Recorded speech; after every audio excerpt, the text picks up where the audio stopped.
கர்த்தருக்குள் பிரியமானவர்களே, மார்ச் 16 இன்றைய பனித்துளிகளின் தலைப்பானது உன் நீதிக்கு தக்க கூலி. வசனம் கலாத்தியர் 6வது அதிகாரம் 7வது வசனம். மோசம் போகாதிருங்கள், தேவன் தம்மை பரியாசம் பண்ண ஒட்டார். மனுஷன் எதை விதைக்கிறானோ அதையே அறுப்பான். 1790 லூயிஸ் பிரான்ஸ் தேசத்தை ஆண்டான். அவன் மனைவியின் பெயர் மேரி ஆண்டோனிடோ. அந்நாட்களில் தேசமெங்கும் பஞ்சம் நிலவியது.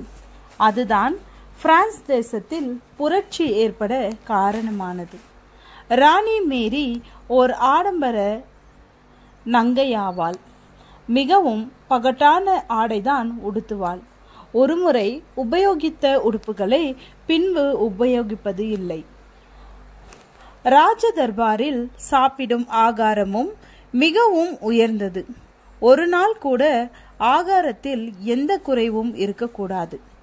இந்த ஆடம்பர வாழ்க்கையெல்லாம் தொழிலாளர்களின் கடின உழைப்பில் வருவது என்ற எண்ணமே ராணிக்கு இல்லை. ஏழ்மை என்றால் என்ன என்பதே அவளுக்கு தெரியாது.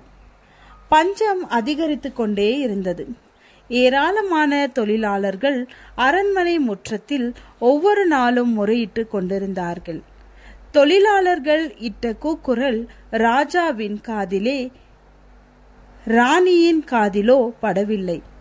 அதற்கு காரணம் என்னவென்றால், ராஜா ராணி வசிக்கும் உள் அறைகளுக்கு வெளியே இருந்து வருகிற சத்தம் உள்ளே கேட்காதபடி அந்த அரண்மனை கட்டப்பட்டிருந்தது.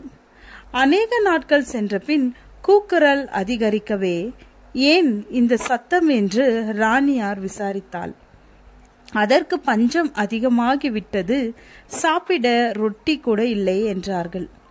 அவர்கள் ரொட்டி கேட்டதும் கேக் கொடுக்கலாமே என்று ராணி பொறுப்பில்லாமல் சொன்னாள்.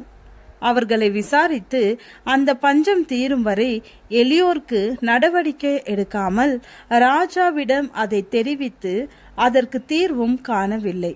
அதனால் 1993 அந்த தொழிலாளர் கூட்டம் ராணியை கைது செய்து நடுத்தருவில் நகரத்தின் முக்கிய வீதியில் தூக்கிலிட்டு கொல்லப்பட்டாள். பாவம் பின்தொடரும்.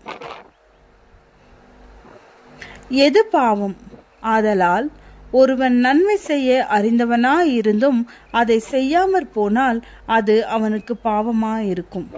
நம்முடைய இரட்சகராகிய இயேசு கிறிஸ்துவானவர் எப்பொழுதும் நன்மை செய்கிறவராகவே சுற்றி திரிந்தார். ஆனால் பிசாசானவன் அப்படி அல்ல.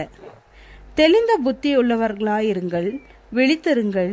ஏனெனில் உங்கள் எதிராளியாகிய பிசாசானவன் கர்ஜிக்கிற சிங்கம் போல் எவனை விழுங்கலாமோ என்று வகை தேடி சுற்றி திரிகிறான்.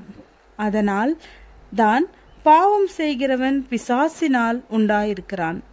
ஆதி முதல் அவன் பாவம் செய்கிறவனாய் இருக்கிறான்.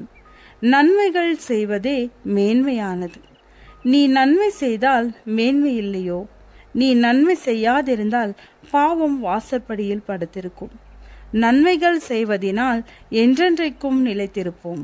ஆகையால் சகோதரரே, நீங்கள் நன்மை செய்வதிலே சோர்ந்து போகாமல் இருங்கள்.